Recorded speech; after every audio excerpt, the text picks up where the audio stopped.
30 millennia ago, a being as human as we are pressed a palm against the damp, rough wall of a cave and blew pigment around their fingers. The outline stayed on the rock like a wordless signature announcing that someone had been there, had seen the world, had enjoyed its gifts, and endured its hardships. That simple gesture, born of a humble technique, condenses a message that travels intact through time: to belong. Those people were part of a fascinating chapter in human history and therefore in the story of life on Earth. They were protagonists in a cognitive and cultural development that accumulated over thousands of generations and culminated in the present we enjoy today. But back then, technical innovations and cultural traces almost always responded to the challenges of a planet in the grip of the last great ice age. The Quaternary glaciation began 2,600,000 years ago, along with the Pleistocene, and it was a long season that imposed a drastic demand on the evolution of all living beings, especially humans. At different times, 5 or more species from our lineage coexisted on Earth, some sharing the same landscapes, valleys, and rock shelters. During that stretch of time, the most important steps in our biological history took place. For this reason, in this video, we'll get closer to the other hominins of the Pleistocene. We'll meet the small Australopithecines, move through the singular Paranthropus and the innovative Homo erectus, and arrive at the famous Neanderthals. We'll try to reconstruct how they lived, what they ate and why, and ultimately, why they disappeared. Then we'll uncover the astronomical and climatic gears that drove the glacial cycles and describe the dynamic geography of the Ice Age with its lost biomes. We'll pause on the Pleistocene fauna, formidable animals with whom our ancestors lived and on whom they depended for food, clothing, or shelter. And finally, we'll focus on the life of our own species to understand how all those elements shaped us and how they still influence who we are today. The Ice Age isn't as remote as we sometimes assume. It still resonates in our bodies and our cultures. The onset of the Quaternary glaciation brought new winds.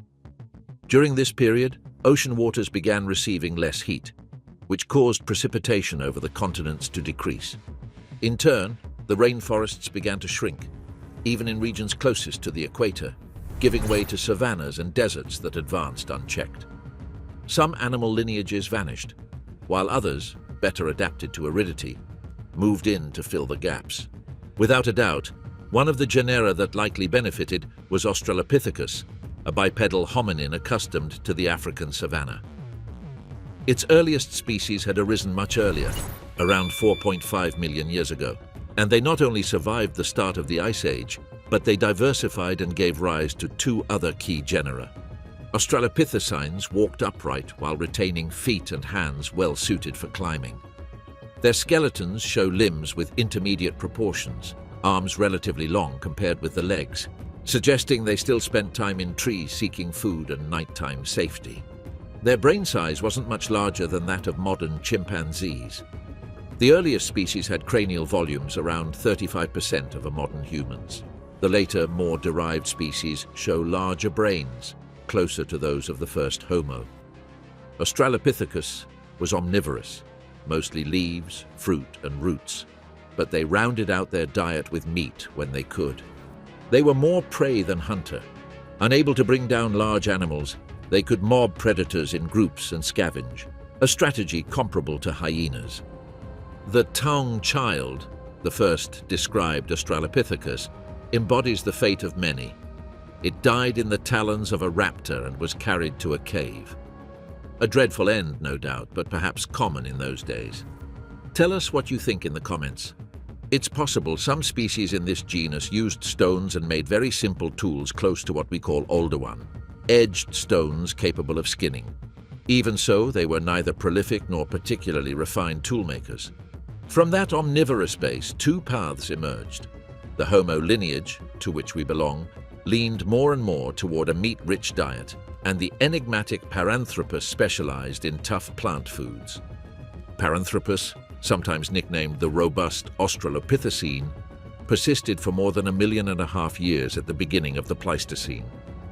They had sturdy bodies and broad skulls, with enormous jaws and monumental teeth powered by muscles anchored to a sagittal crest, reminiscent of male gorillas. Their rounded face and chewing apparatus earned them the nickname nutcrackers. Yet stable isotope analyses reveal a striking fact. In some species, more than 70% of the diet was grasses. No living primate subsists on grasses like that. The modern parallel would be a horse. We lack direct evidence of tool use by Paranthropus, but if their ancestor made cutting stones, it wouldn't be surprising if the robust forms sometimes used them too. Their story ends roughly 1.2 million years ago, overlapping in time and space with Australopithecus and Homo. 2 million years ago, already 600,000 years into the Ice Age, at least 6 different species from 3 genera coexisted in Africa. Human evolution wasn't a neat line of improvements. It was a thicket of branches, crossings, and cohabitations. In that tangle, Homo habilis appears around 2.3 million years ago. A more modest dental arcade, canines the size of the other teeth, and an arched dentition, hallmarks of the genus, describe its mouth. With a cranial capacity of around 650 cubic centimeters, a height of about 1.30 meters, and a weight near 40 kilograms. It wasn't a top predator, but it was a skillful opportunist. Oldowan stone tool industries are linked to Homo habilis and lasted nearly 1 million years in Africa. The tools were simple but effective: edges for removing meat, pounding bones, and extracting nutritious marrow. Hence the name habilis, handy. For decades, it was thought to be the first tool maker. We now know that tool manufacture predates Homo itself. Although bipedal, its limb proportions, longer arms, shorter legs, betray comfort in the trees from which it would watch the savanna. An isolated habilis population gave rise to Homo erectus, a crucial and long-lived species. For nearly 2 million years, it coexisted at different times with all other species in the genus, a testament to its success. It was taller than habilis. At a stature similar to modern humans, it could reach 1.80 meters. Its relatively short arms and long legs point to a fully terrestrial life. So do its feet. Its skull retains an elongated shape and a very low forehead with robust brow ridges. Its brains, however, were markedly larger than those of any earlier human. We credit Homo erectus with innovations that set our evolution on its course. Systematic control of fire around 1 million years ago, widespread use of garments, construction of shelters, and above all, the Acheulean industry, worked bifaces that multiplied the possibilities for hunting and processing.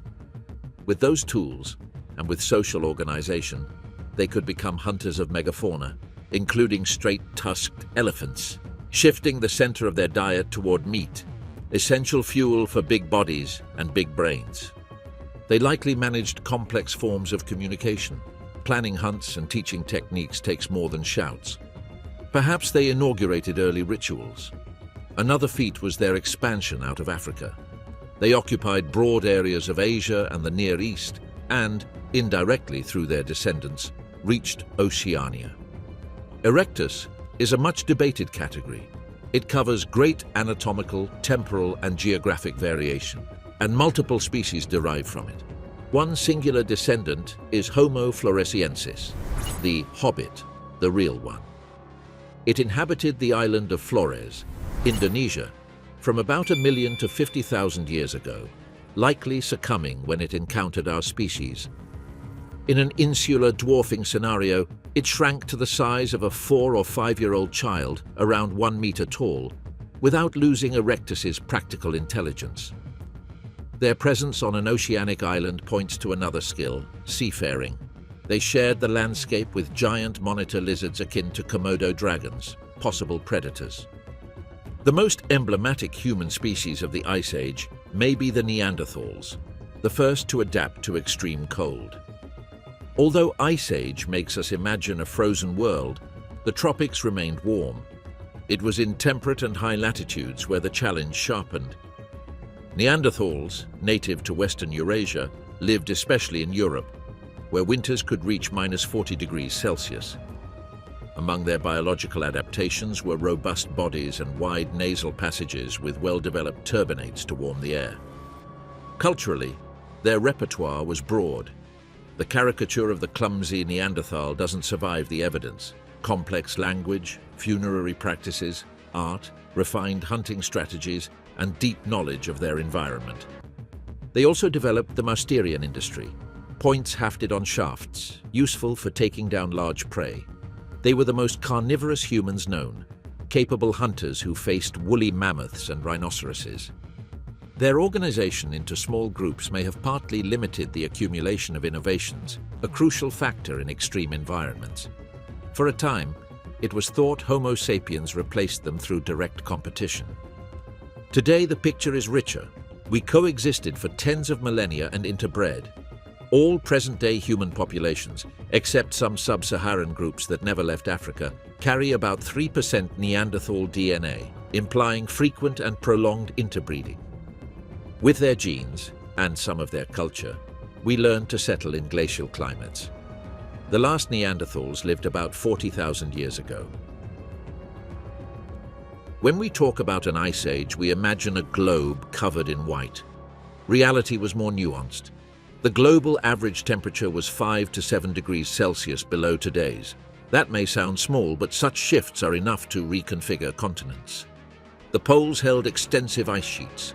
The tropics did not. Strictly speaking, we still live in an ice age because the planet retains permanent ice at both poles. Over the last 600 million years, Earth has toggled among three relatively stable climatic states: hothouse, greenhouse, and icehouse. Think sauna, stove, and icebox for clarity. Most of the time, the planet sits in a stove mode, warmer and wetter, with widely distributed forests and gentle seasons. But the combination of orbital motions, tectonics, and biology can shove it toward extremes, suffocating warmings or extensive coolings. Such changes often coincide with biotic crises and, in geologic terms, are brief. Our current icebox began about 2.6 million years ago and is characterized by alternation between glacial phases, expanded ice, contracted forests, and seas up to 120 meters below today's level, and interglacials, retreating ice, expanding forests, and rising seas.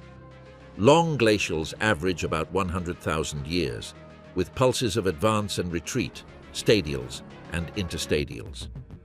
Interglacials, like the present one, which began about 12,000 years ago, after the last glacial maximum around 26,000 years ago, last between 10,000 and 50,000 years. What drives these oscillations? There's no single cause, but three orbital motions, Milankovitch cycles, are decisive. Eccentricity alters the shape of Earth's orbit, more circular or more elliptical, in approximately 100,000-year cycles, changing the difference between perihelion and aphelion. Today, the orbit is nearly circular. During southern hemisphere summer, we're only about 7% closer to the sun. Obliquity shifts Earth's axial tilt between 22.5 degrees and 24.5 degrees. Small changes with big effects on seasonal intensity. Precession, meanwhile, makes the axis trace a complete wobble in roughly 26,000 years, gradually flipping the hemispheric timing of the seasons. The combination of these motions alters the seasonal distribution of incoming solar radiation, either favoring or hindering ice accumulation. Albedo, the fraction of light reflected by a surface, amplifies or damps the changes. Dark ocean absorbs energy, snow and ice reflected.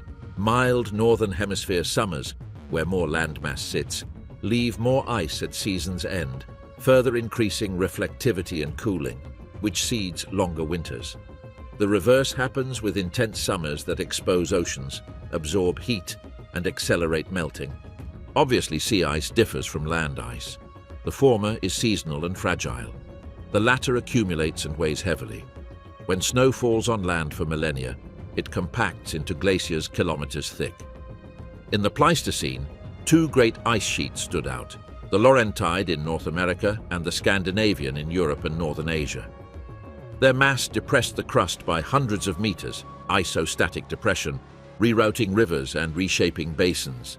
The ice margins dammed waterways and formed giant lakes fed by backed-up rivers and summer meltwater. On bare ice, life was nearly impossible, but around it, it flourished. Ecosystems we now know as tundra and taiga lie beneath ice for long periods. That shoved tundra-like climates farther south in the northern hemisphere, where in summer the available solar energy could sustain a cold savanna known as the mammoth steppe, a sea of grasses that nourished colossal herds of herbivores. That steppe stretched from Europe to Beringia and crossed into North America. With oceans 120 meters lower, continental coastlines changed. Land bridges emerged that today lie submerged. Beringia linked Asia and America and served as a corridor for animals and, at some point, humans. Another bridge connected the British Isles to Europe. Doggerland, rich in fauna and with signs of human occupation on its southern margins. In Southeast Asia, Thailand, Malaysia and Indonesia fused into Sunderland. Australia, Tasmania and New Guinea joined as Sahul.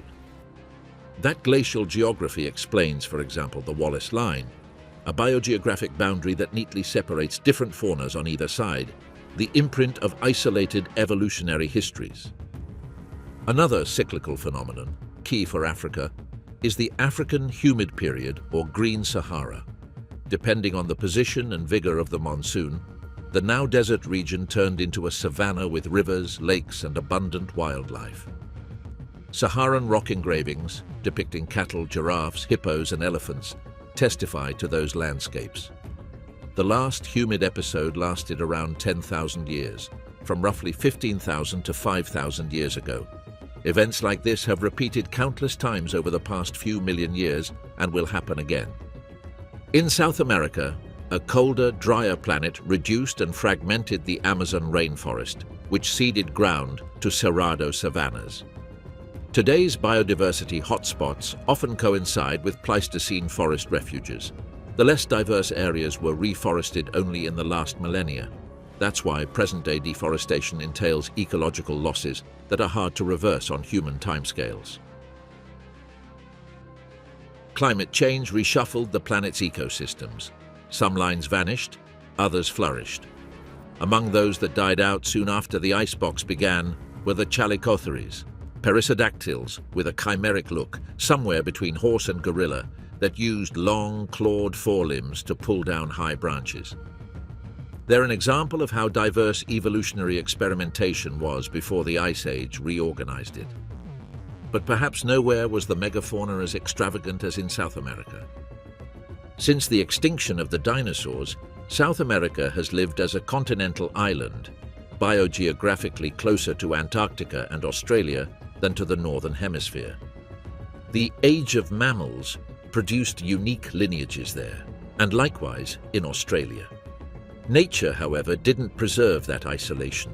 Antarctica iced over, Australia remained isolated, and South America ended up joined to North America by the Isthmus of Panama between 5 and 3 million years ago. The Great American Biotic Interchange mingled once separate faunas. As a rule, northerners did better in the south, though for millions of years, there were comings and goings both ways. Predatory birds from the south, the terror birds, like Titanic titanis, colonized North America and for a time occupied the top hunter niche.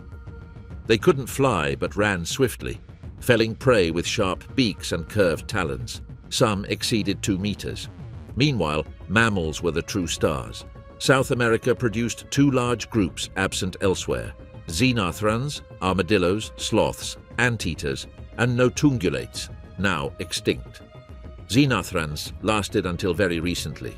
Dedicurus, a giant armadillo, reached the size of a small car, over 1,500 kilograms, and wielded a spiked tail club that made it a formidable rival even for big predators. Ground sloths ranged from petite species to behemoths the size of an elephant, like Megatherium, over 6 tons and more than 3 meters tall. They were described early in paleontological history and featured in debates about whether extinction was real. They likely dispersed the seeds of large fruits like avocados and cacao, an ecological service we now depend on ourselves. Their digging prowess also astonishes. They left networks of giant tunnels, paleo burrows in southern Brazil, with claw marks and fossil remains. Among the notungulates, Toxodon stands out with a massive body, short legs, and a singular skull. It lived until about 10,000 years ago. Its continuously growing teeth recall rodents, though it wasn't one. Nor were the giant rodents, like Joseph Ortigasia, which weighed half a ton. From the north came Gomphotheres, elephant relatives, such as Notiomastodon, comparable in size to the Asian elephant and likely living in social herds. In North America, true mammoths thrived, like the Colombian mammoth approaching 10 tons. They shared the landscape with innumerable herds of bison, moose and deer, and camelids. Beyond Andean llamas and alpacas, the continent hosted camelops, a North American dromedary. Among the top northern predators, the short-faced bear, Arctodus, stood out. Males could reach 900 kilograms and stand up to 3.4 meters. Like most bears, it was probably omnivorous. The famous saber-toothed cats of the genus Smilodon, neither tigers nor close to modern felines, hunted from south to north across the Americas. With compact bodies, very powerful forelimbs, and canines over 20 centimeters long, they were adapted to subdue large prey with precision. Saber-tooths weren't infallible killers. Their specialization made them sensitive to fluctuations in prey size and behavior. The short-faced bear and cave lion depended on open landscapes rich in large herbivores. As those landscapes fragmented, their populations suffered. In turbulent times, flexibility tends to beat specialization. Again, the lesson is that there are no evolutionary failures, only adaptations that stop being advantageous when the board changes too quickly. Eurasia, for its part, hosted a broad and in many ways shared fauna. Lions, hyenas, and hippos lived around the Mediterranean. The mammoth steppe stretched across northern and central Asia and was home to the iconic woolly mammoth, an ecological engineer that knocked down trees, churned snow, and dispersed seeds. Small ears, subcutaneous fat, and a double coat shielded it from the cold. Its arched tusks helped sweep snow aside to reach roots. Continental populations disappeared between 10,000 and 8,000 years ago. A small population persisted on Wrangel Island until about 4,000 years ago, when the pyramids in Egypt were already ancient. The woolly rhinoceros of the genus Elasmotherium offers a curious case. For a long time, it was drawn with a colossal horn. Recent evidence suggests it may have had a more domed structure. In the forests of Southeast Asia lived the gigantic Gigantopithecus, a relative of orangutans up to 3 meters tall and over 600 kilograms, a bamboo and fruit eater with possible opportunistic carnivory. It disappeared about 300,000 years ago. On the Indian subcontinent lived Paleoloxodon, a proboscidean that may have exceeded 20 tons by some estimates, rivaling Paraceratherium for the title of largest land mammal. Africa, the cradle of most human species, suffered fewer megafaunal losses at the transition to the Holocene. It still harbors elephants, hippos, giraffes, rhinos, and great apes. Even so, the African Pleistocene landscape had singular figures like Dinotherium, larger than modern elephants with lower tusks curved backward, whose function is still debated, which survived in Africa until about 1 million years ago. In Madagascar, one of the largest islands, an extraordinary fauna flourished that coexisted with humans for centuries. The giant Lemur archaeoindris, extinct less than 3,000 years ago, and Aepyornis, or Vorombe, the heaviest bird since the dinosaurs, up to 730 kilograms and 3 meters tall, gone only about a millennium ago. Australia, isolated for much longer, developed a marsupial megafauna with no counterparts elsewhere. There lived the largest known marsupial, Diprotodon, related to wombats, heavier than a rhinoceros, perhaps gregarious, and a seasonal migrant. It went extinct around 40,000 years ago, along with much of the local megafauna. Procoptodon, the giant short-faced kangaroo, with a flat snout and almost single-toed feet, may have run more than hopped due to its mass. It lived until about 30,000 years ago. Among the marsupial carnivores, Thylacoleo stood out with a proportionally tremendous bite and scissor-like premolars for slicing meat, plus retractable claws and an opposable thumb. Surprisingly, Australia's top super predators weren't mammals. Megalania, a giant monitor lizard, reached 5 to 7 meters and could exceed 500 kilograms. As a reptile, it needed to eat infrequently.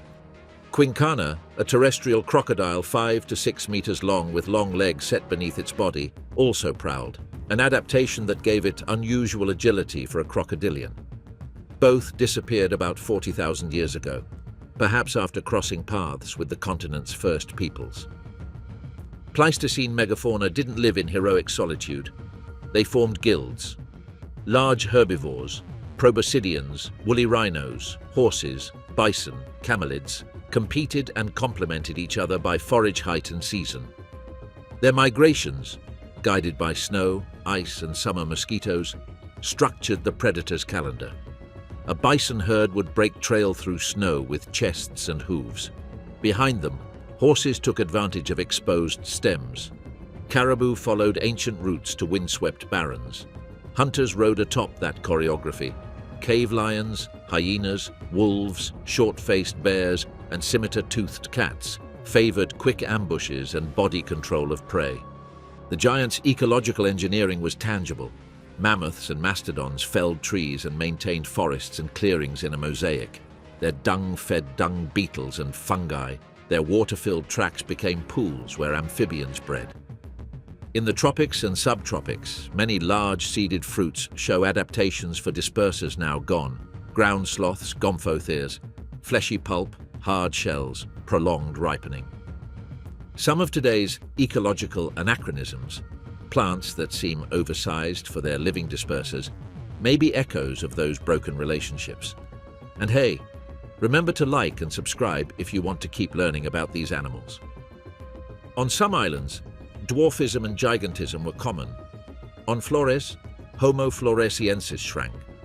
On Wrangel, mammoths miniaturized after isolation.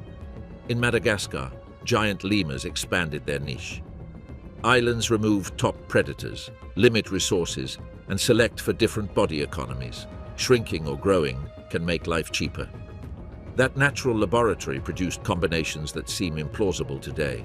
Nearly 3-meter flightless elephant birds, calf-sized rodents, short-faced kangaroos that ran more than they hopped, and yet they worked for millennia. But how much of the late Pleistocene megafaunal collapse was climate, and how much was us? The answer varies by region. In Africa, where humans and large animals lived together longer, losses were smaller. Prey knew us, and ecosystems had already co-evolved with our pressure. In Australia and the Americas, by contrast, the human arrival was sudden on ecological timescales. Animals hadn't developed flight responses to bipedal predators with ranged weapons. There, the temporal overlap between colonization and extinctions is striking. Even so, climate played its part. Rapid vegetation changes altered breeding calendars and migration routes. A desynchronized prey is a rare prey. Megaherbivore, coprolites, fossil pollen, and microscopic charcoal let us reconstruct fires, diets, and vegetation cover changes. Environmental DNA, genetic fragments preserved in frozen soils or cave sediments, is rewriting timelines. It detects presences invisible to the fossil eye and refines the when of disappearances. Every new ice core, every newly sampled cave adds pieces to the puzzle and forces us to recalibrate stories that were too simple. Animals were an essential part of the human experience. To know them is to know the challenges we faced. The first great technical advances arose in step with hunting and processing animal resources. Just as they influenced our fate, we influenced theirs. Humans are peculiar creatures, but not outside of nature. We share with other animals care for our young, empathy, cooperation, tool use, and complex communication. We feel hunger and thirst, cold and heat. We get sick and need one another. With bodies that rarely exceed 100 kilograms, we belong, biologically speaking, to the Ice Age's megafauna. That environment shaped us. Many human lineages died out. One persisted. We don't know with absolute precision the exact moment modern Homo sapiens appeared. Humans indistinguishable from us lived in East Africa around 300,000 years ago, nor which was our most immediate mother species. Homo erectus is a strong candidate. Since then, the most notable feature has been the diversification of local variants as we dispersed across the planet. We remain a single species, as attested by our interfertility and constant cultural exchange. Along the way, we hybridized with Neanderthals and Denisovans. Populations that left Africa met other humans and exchanged not only genes but also know-how. From those mixtures, we inherited adaptations and traditions. The notion of a biological supremacy that swept away the rest is a myth. Rather, small local populations were absorbed into larger demographic waves. We became ecosystem engineers. We transformed landscapes persistently. For most of our time, we were hunter-gatherers with mastery of fire, and that combination gave us extraordinary ecological flexibility. Wherever our populations grew, pressure on fauna increased. Even so, for over 300,000 years, we occupied our territories at low densities, typical of apex predators. We chose riverbanks, lakes, and deltas. To this day, many cities inherit that ancestral preference. 74,000 years ago, the Toba eruption altered the climate for years. It was once suggested that this nearly wiped us out and explains a drop in genetic diversity, especially outside Africa. Recent interpretations favor another explanation, the founder effect from rapid migrations between about 70,000 and 60,000 years ago, when we spread through Eurasia and Oceania. Coasts were preferred routes, freshwater nearby, shellfish and fish for the diet, and smooth terrain that sped travel. Many of the earliest coastal human occupations were submerged when the sea level rose 125 meters at the end of the last glacial. We also advanced across large interior plains and river corridors. The greatest obstacles were deserts, mountain ranges, dense forests, and the seas themselves. But we learned to sail. The ancestors of Polynesians and Australia's first peoples crossed to Sahul more than 50,000 years ago. For decades, the Clovis culture was thought to represent the first Americans, arriving via the Beringian corridor around 13,000 years ago. Today, findings in South America suggest much older presences. Worked bones of a giant sloth in central Brazil point to 30,000 years, and some rock paintings in northeastern Brazil could be of similar age. North America may well have been the last territory to be widely colonized. In any case, between 40,000 and 30,000 years ago, a profound cultural transformation accelerated. That period has been called a cognitive revolution. Our symbolic world expanded, more precise technologies sprang up, and complex artistic expressions flourished. Tool-making implies planning, intergenerational transmission, and sophisticated language. It's reasonable to think that long before this, complex languages existed among various human groups. What's distinctive about this revolution is the density and visibility of the material record. Weapons, adornments, sculptures, toys, musical instruments, clothing, tents, nets, and objects whose value wasn't utilitarian but symbolic. Paleolithic Venuses, small female figures with exaggerated features, were carved from materials sometimes carried from far away. We invested time and effort in making them and in taking them along on our movements. We created mythologies, moral doctrines, and political structures. We divided labor and spoils. Through language, we invented concepts, from the concrete to the abstract, that let us cooperate at scale. In that expansion, larger populations had an advantage. In small groups, culture is easily impoverished if robust transmission mechanisms fail. Elders, repositories of knowledge, played a crucial role. In worlds where life expectancy seldom topped 50, you had to learn a great deal very quickly. How to tan hides and sew them, how to nap a point and haft it, which plants heal and which kill, where to find water in each season, which clouds herald storms and which good weather. At some point, language stopped referring only to the present and visible things. It began to speak of distant pasts, possible futures, and invisible entities. That capacity for abstraction bound us together and let us feel belonging to larger collectives, clans, tribes, peoples, embryonic nations. We learned to organize around symbols that mobilize cooperation. Our existence became biocultural. Nature shaped our culture, and culture in turn began to shape us and remodel ecosystems. If we harm nature, it isn't from blind impulse, but because we organize around ideas that justify that harm as the price of progress. The proof is that many societies have prospered in relative harmony with their environment, and some, especially indigenous peoples, increased local biodiversity through their practices. Between 40,000 and 10,000 years ago, we perfected long-range projectiles, like spear-thrower darts. We reduced risks and increased efficiency. And perhaps most influential for our emotional history, we partnered with wolves. From that alliance came dogs, and along the way, a mutual domestication. In caring for them, we broadened our empathy beyond our species. Dogs and humans formed a formidable team, able to track, corral, and bring down prey with precision, and to warn and defend. In return, dogs got food, fire, and company. At Solutré, France, remains of more than 100,000 horses have been found at the foot of a cliff, many with cut marks, evidence of hunts in which human groups drove herds toward a precipice to make the most of meat, hides, and bones. We understood migrations, knew how to read terrain, and anticipated escape routes. Spiritual respect for prey appears in many traditions. Killing wasn't trivial.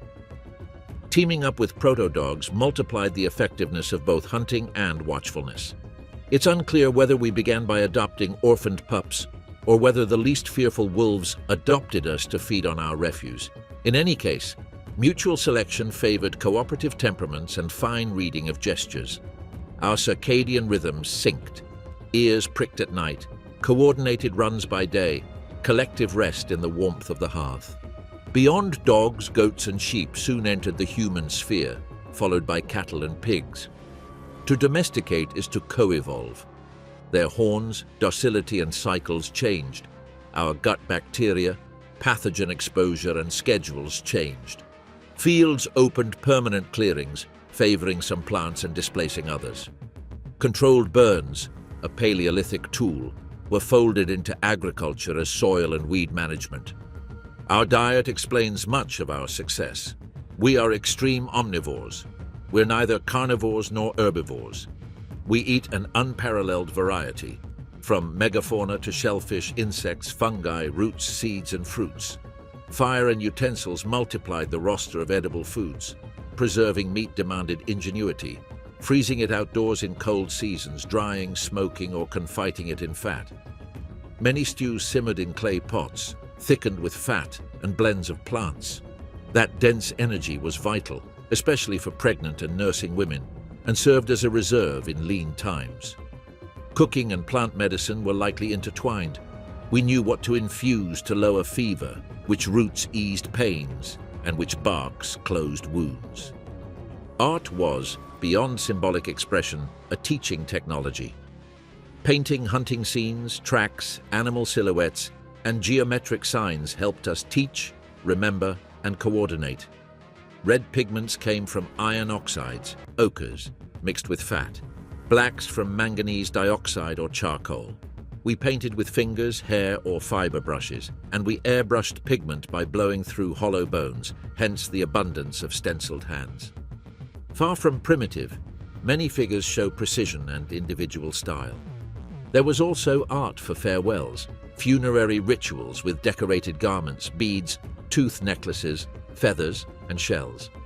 Fashion already served as social signaling, roles, achievements, and occasions. Red ochre appears in both graves and on walls, perhaps associated with life, blood, or protection. And where there's music, there's memory. Bone flutes attest to songs and rhythms that help transmit stories and norms. The fact is that between 12,000 and 10,000 years ago, the planet entered the current interglacial. In that transition, a global wave of extinctions swept away much of the megafauna. We attribute part of the event to climate shifts, but those same animals had survived dozens of previous pulses. We attribute another part to human pressure, but we lived with them for hundreds of millennia without wiping them out. The most plausible explanation is interactive. Environmental changes combined with the expansion of humans who were technically more efficient. Around then, increasingly stable settlements arose in the Fertile Crescent, the prelude to agriculture and herding. It wasn't an instant leap. For centuries, there were semi-nomadic societies that built large seasonal shelters. Some huts exceeded 25 meters in diameter and were raised with mammoth bones and hides. Structures have been identified with remains of more than 70 individuals. Even so, these seasonal bases were not yet cities. The first cities, on Eurasian riverbanks and deltas, flourished after the end of the last glacial. Although the climate warmed, we remain in an ice age. Polar ice persists, and the world already carried an ongoing biodiversity crisis when our complex societies took the stage. We are, in a sense, children of a layer of extinctions that opened niches for versatile generalists like us.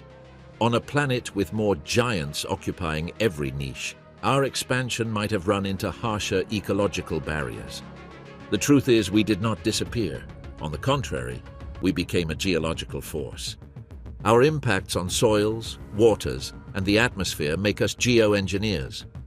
We need, however, to learn to integrate into natural cycles with ways of life and economies that respect the circularity of Earth's system. Until we mature in that direction, a linear model of extraction and discard will keep colliding with a cyclical planet and will keep distributing wealth and well-being unevenly. At this point, an objection arises. If we're still in an ice age, what harm is there in warming the planet a bit?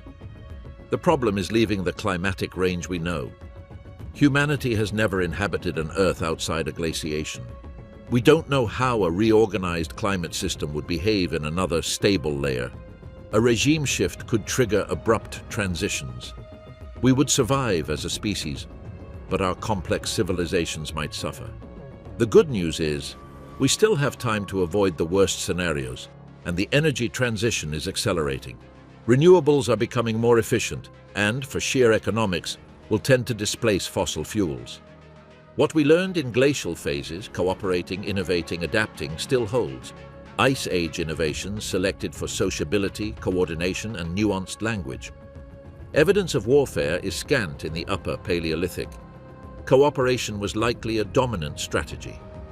Ingenuity, communal life, and knowledge of animal behavior let us conquer the planet. If today we're more connected and better equipped, we have reasons to believe we'll overcome the century's climatic and environmental challenges. After all, we are children of a world sculpted by ice and by our creative responses. When someone placed their hand on that cave wall and circled it in red, they set a pact across time to remind us that we're part of a chain. They were there, they lived, and they left a record. When we read that mark, we see ourselves reflected. Ice shaped the stone kept the print gives us back our own story, and with it, the responsibility to be worthy of the lineage that survived the Ice Age to tell it.